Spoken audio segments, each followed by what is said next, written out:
Assalamualaikum warahmatullahi wabarakatuh. Bismillahirrahmanirrahim. Alhamdulillahi rabbil alamin. Alladzi ahdarna wa iyyakum fi hadhihi al-jalsatin nawirah. Allahumma salli ala sayyidina Muhammadin qamaril wujud fi hadzal yawmi wa fi kulli yawmin wa fil yawmil maw'ud. سرا وجهرا في الدنيا والأخرى وعلى آله وصحبه وسلم. Amma ba'du. Para hadirin sekalian yang dimuliakan Allah, setiap tahun di majelis ini kita bersama-sama berkumpul mencari perhatian Rasulullah, mencuri kecintaan Rasulullah, di mana kita selalu diajarkan di majelis-majelis seperti ini untuk senantiasa berusaha mendapatkan perhatian dari Rasulullah sallallahu alaihi wasallam. Diriwayatkan bahwa dahulu ada seorang bernama Ka'ab bin Zuhair. Ka'ab bin Zuhair ini seorang penyair yang ulung. Ayahnya seorang penyair, saudaranya seorang penyair, anak-anaknya adalah penyair, semuanya ahli syair.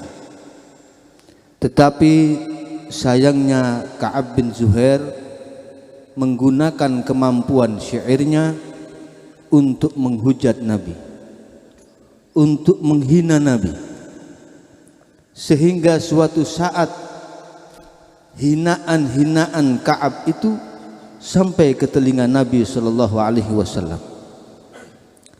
Maka Rasulullah sallallahu alaihi wasallam segera menyatakan, man laqiya Ka'ban falyaqtulhu. Siapa yang bertemu dengan Ka'ab, bunuh Ka'ab. Nabi memberikan izin yang bersifat umum.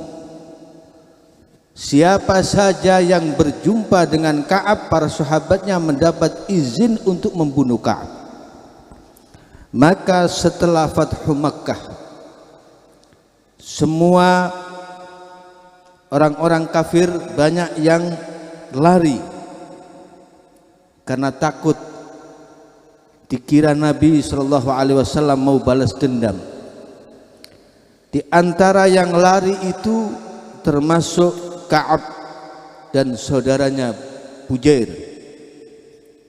Mereka melarikan diri sampai ke suatu tempat yang bernama Abraqal Azzaf.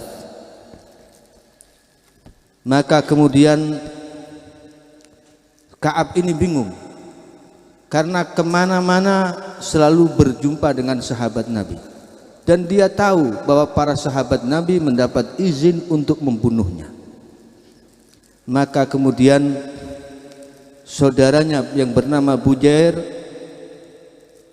mendahului, meminta kepada Ka'ab untuk menunggu dia menuju ke Madinah, berjumpa dengan Nabi. Dan ternyata apa yang terjadi?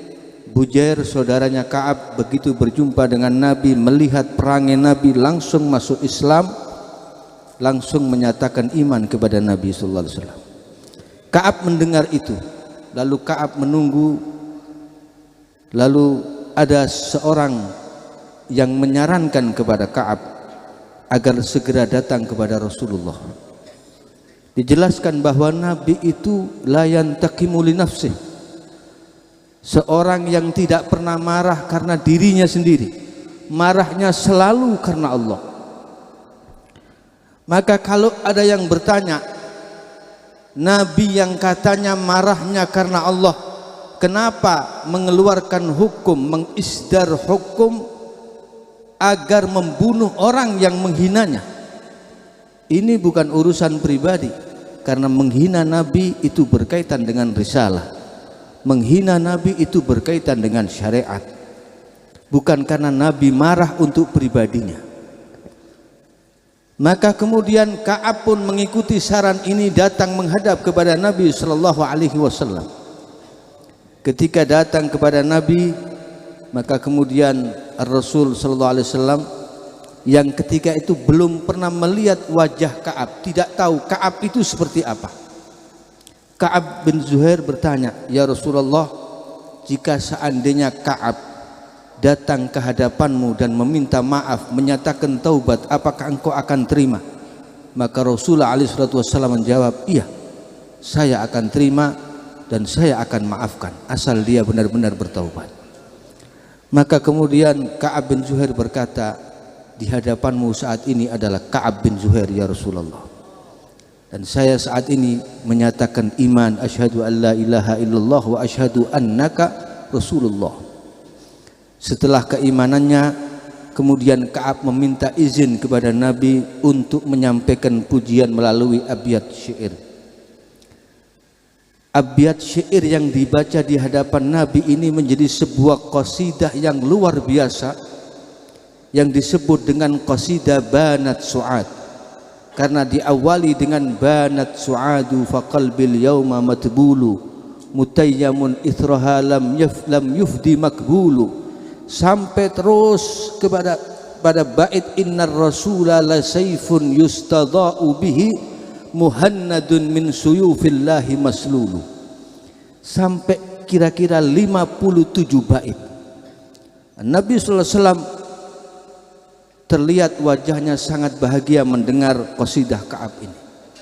Kemudian kegembiraan Nabi yang begitu luar biasa, sampai-sampai beliau melemparkan surbannya, melemparkan burdahnya untuk diberikan hadiah itu kepada Ka'ab.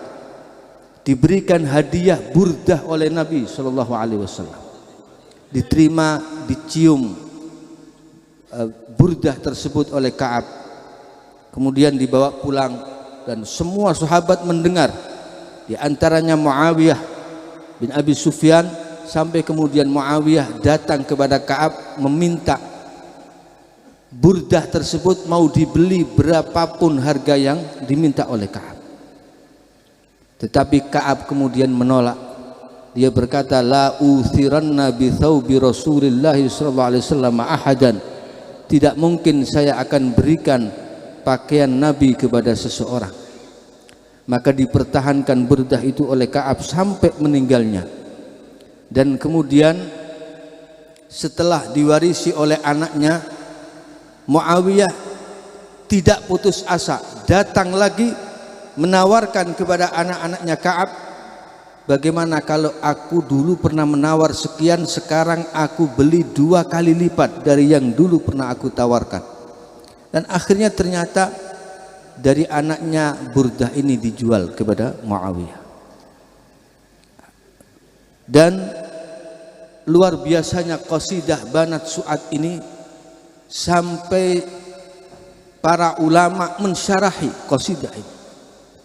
Di antaranya Al-Bajuri, Al-Imam Suyuti, banyak sekali para ulama-ulama mensyarahi qasidah Banat Su'ad.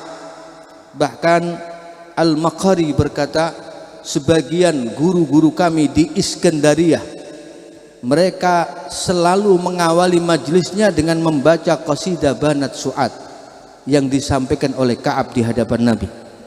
Kemudian suatu saat ketika ditanya oleh murid-muridnya, "Kenapa engkau selalu membaca qasidah Banat Su'ad ini?" Mereka berkata bahwa saya pernah bermimpi berjumpa dengan Nabi sallallahu alaihi wasallam. Kemudian saya berkata, "Ya Rasulullah, saya akan bacakan qasidah Ka'ab bin Zuhair di hadapanmu." Maka Nabi alaihi wasallam menjawab, "Na'am, uhibbuha wa uhibbu man yuhibbuha." Saya mencintai qasidah ini dan saya mencintai orang yang mencintai qasidah ini. Maka sejak detik itu mereka para ulama yang tahu akan hal ini tidak mau meninggalkan qasidah Banat Su'ad. Ka'ab bin Zuhair berhasil mendapatkan perhatian Rasulullah, berhasil mencuri mahabbah dari Rasulullah sallallahu alaihi wa alihi wasallam. Wa hakadha sahabat radhiyallahu anhum ajma'in.